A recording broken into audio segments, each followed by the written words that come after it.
Assalamualaikum warahmatullahi wabarakatuh, teman-teman. Pada kesempatan kali ini saya akan mengulas sedikit sejarah singkat kolaborasi hitam antara paham Wahabi dengan kerajaan Bani Saud atau kerajaan Arab Saudi, ya. Bagi pengagum sekaligus pembela mati-matian Salafi Wahabi, tentu Syekh Muhammad bin Abdul Wahab ini pasti akan dituturkan sebagai orang yang hebat, orang yang menyeru dakwah salafus soleh gitu ya, orang yang menghancurkan praktik TBC ya, takhayul, syirik dan bid'ah gitu. Itu menurut versi teman-teman Salafi Wahabi pastinya seperti itu ya. Meskipun sebenarnya praktek tersebut ya, praktek yang diingkari oleh Syekh Muhammad bin Abdul Wahab pada zamannya itu adalah praktik yang dilakukan oleh pembesar mazhab ya. Banyak ulama-ulama besar yang melakukannya dan merupakan hasil ijtihad berdasarkan sunnah Rasulullah Shallallahu Alaihi Wasallam, dan bahkan ada beberapa yang merupakan praktik dari para sahabat dan para tabi'in secara turun-temurun. Kesesatan berpikir dari Syekh Muhammad bin Abdul Wahab ini sebenarnya telah ditentang keras oleh berbagai pihak, termasuk dari pihak keluarga beliau sendiri, yaitu ayahnya dan juga saudaranya ya. Ayahnya Abdul Wahab dan saudaranya Sulaiman bin Abdul Wahab itu menentang keras pemikiran dari Muhammad bin Abdul Wahab yang jauh menyimpang dari kebanyakan kaum muslimin pada saat itu. Kemudian bukan hanya dari pihak keluarganya saja, bahkan dari guru-gurunya yang merupakan ulama-ulama besar. Tidak sedikit guru-gurunya yang kemudian mengkritik Muhammad bin Abdul Wahab ini, dan bahkan sebagian dari gurunya memiliki firasat bahwa kelak Muhammad bin Abdul Wahab ini akan menyebarkan kesesatan yang memecah belah kaum muslimin ahlu sunnah wal jamaah. Muhammad bin Abdul Wahab ini sejak muda itu sudah memiliki kecenderungan. Apa kecenderungannya? Yaitu ia memang suka mencela atau mengkritik masyarakat muslim yang dalam batas-batas ilmunya pada saat itu dalam pikirannya tidak sesuai gitu.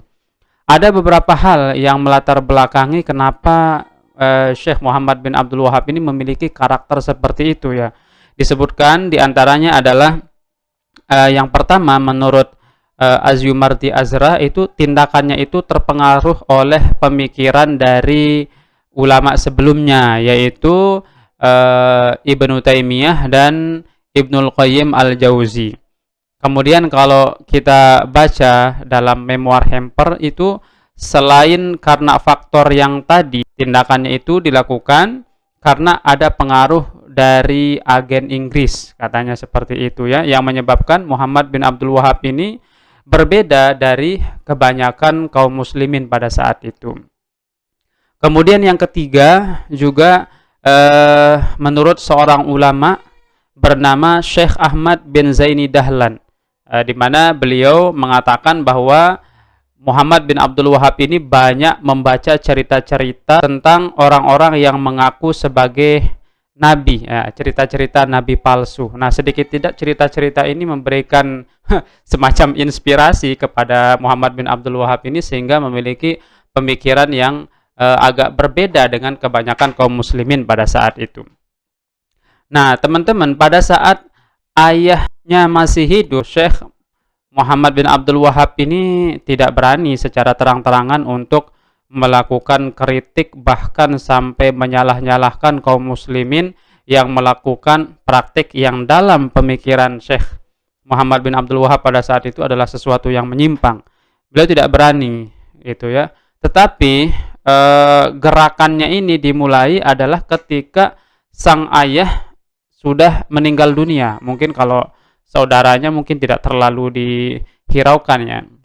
Nah, jadi begitu sang ayah wafat, meninggal dunia, Muhammad bin Abdul Wahab muda terus ya menyebarkan kritikan kepada kaum muslimin, terutama mereka yang melakukan istighosah, tawassul, berdoa di sisi kuburan, berziarah kubur dan lain sebagainya ya. ketika ia berdakwah di Uyainah itu kehadirannya disambut baik oleh seorang penguasa Uyainah bernama Utsman bin Ma'mar, ya, Utsman bin Ma'mar. Kemudian terjadilah kerjasama antara founder Wahabi ini, yaitu Muhammad bin Abdul Wahab dengan Amir Uyainah tersebut, sehingga kerjasama mereka ini banyak memberikan keuntungan bagi Syekh Muhammad bin Abdul Wahab untuk terus melancarkan gerakan-gerakan paham Wahabinya, gitu ya. Tetapi kerjasama mereka ini banyak dikritik, banyak ditentang, banyak ditekan juga oleh berbagai pihak, ya, berbagai kalangan, terutama para ulama-ulama ahlu sunnah wal jamaah pada saat itu, ya. Sehingga mau tidak mau Amir dari Uyainah ini terpaksa harus mengusir Muhammad bin Abdul Wahab, ya, gitu. Jadi beliau ya akhirnya diusir dari Uyainah. Nah, setelah diusir dari Uyainah, Muhammad bin Abdul Wahab ini kemudian melarikan diri menuju tempat atau wilayah yang disebut dengan Dir'iyah, ya. Yaitu Dir'iyah itu adalah satu wilayah yang pada saat itu dikuasai oleh Muhammad Saud, ya, Amir Dir'iyah.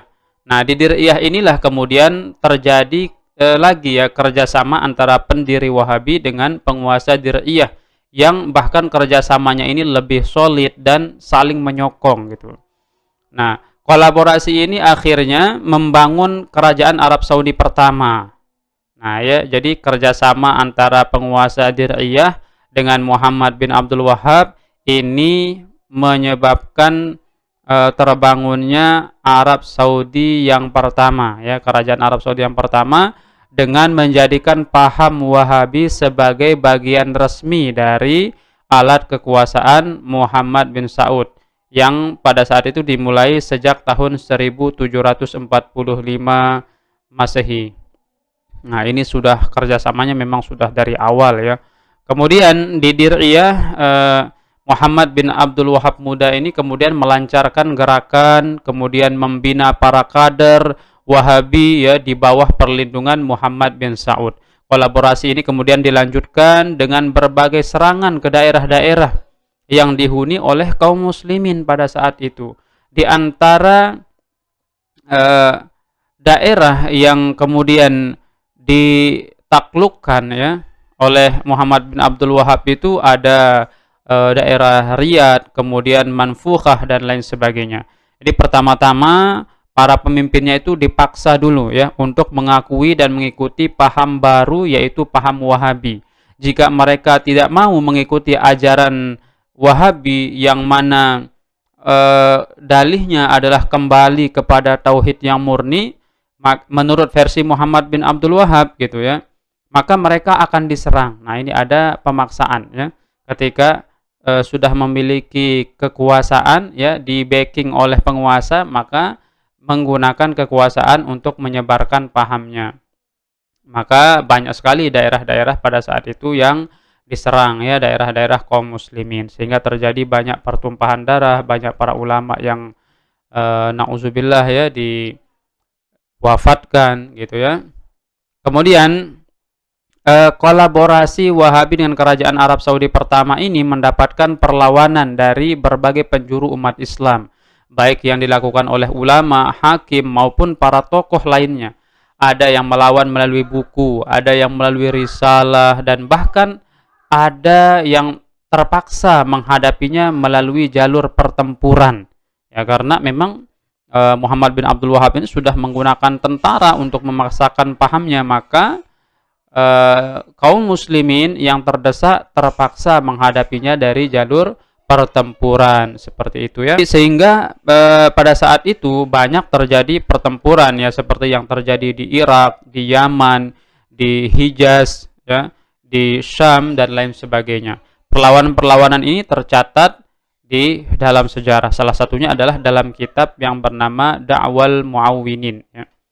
Nah, kolaborasi Wahabi dengan kerajaan Saudi pertama ini bertahan sampai tahun 1818 Masehi, ya.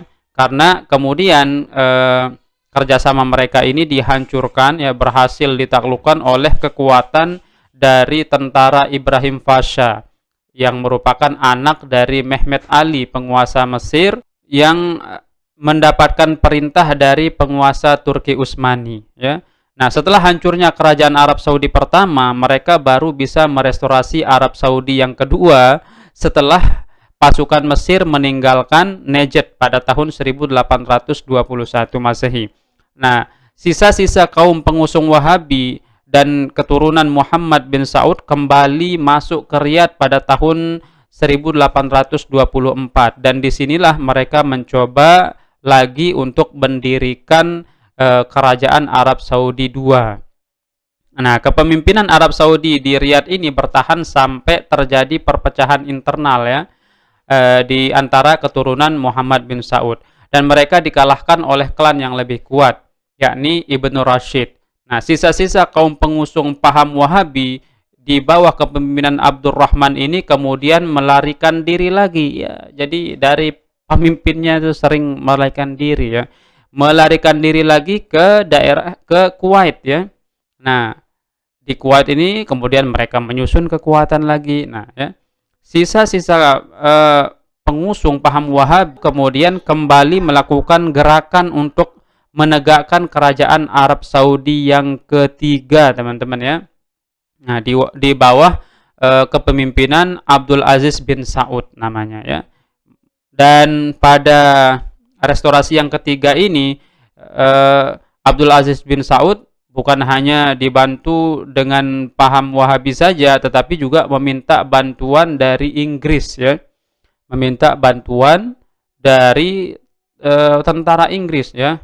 Kemudian ia merestorasi kembali kerajaan Arab Saudi yang ketiga. Nah, berkat bantuan Inggris inilah kemudian kerajaan Arab Saudi ini berdiri, di mana Abdul Aziz bin Saud ini mendeklarasikan diri sebagai penguasa Najd dan Hijaz.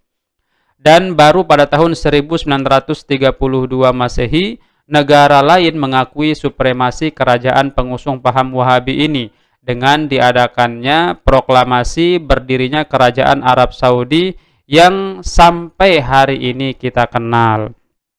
Nah, jadi begitu, ya, sejarah yang cukup panjang kenapa kemudian Makkah Madinah dikuasai oleh paham Wahabi. Jadi di situ ada semacam pemberontakan kepada penguasa Islam yang sah pada saat itu, ya. Kemudian di backing antara orang yang membawa aliran yang tidak sesuai dengan mayoritas kaum muslimin pada saat itu, di backing dengan orang yang memiliki kepentingan untuk membentuk negara, ya, tidak ingin lagi menjadi dalam satu wilayah sebagai kekuasaan Turki Utsmani, tapi mau membangun negara-negara Arab, gitu, ya. Maka dari kolaborasi ini berulang kali melakukan upaya-upaya sampai akhirnya berhasil. Nah, setelah diresmikan menjadi negara Arab Saudi, ya, pada 1932 itu, ya, sampai sekarang Arab Saudi itu kemudian menganut secara resmi paham Salafi Wahabi itu, ya, paham Wahabi yang dibawa oleh Syekh Muhammad bin Abdul Wahab, yang mana Syekh Muhammad bin Abdul Wahab ini sedikit tidak terindikasi dipengaruhi oleh pemikiran Ibnu Taimiyah dan Ibnul Qayyim al-Jauzi. Nah, mudah-mudahan apa yang saya sampaikan ini memberikan inspirasi, memberikan sedikit pencerahan, dan insya Allah nanti pembahasan ini akan kita lanjutkan, ya. Ada masih beberapa episode, ya. Jadi silahkan di like, di subscribe, dan terus dipantau channel ini. Mudah-mudahan kita mendapatkan, ya, semacam wawasan lah, ya, untuk kita mengetahui, ya, bagaimana Salafi Wahabi itu sebenarnya. Demikian yang bisa kami sampaikan. Wabillahi taufiq wal hidayah. Wassalamualaikum warahmatullahi wabarakatuh.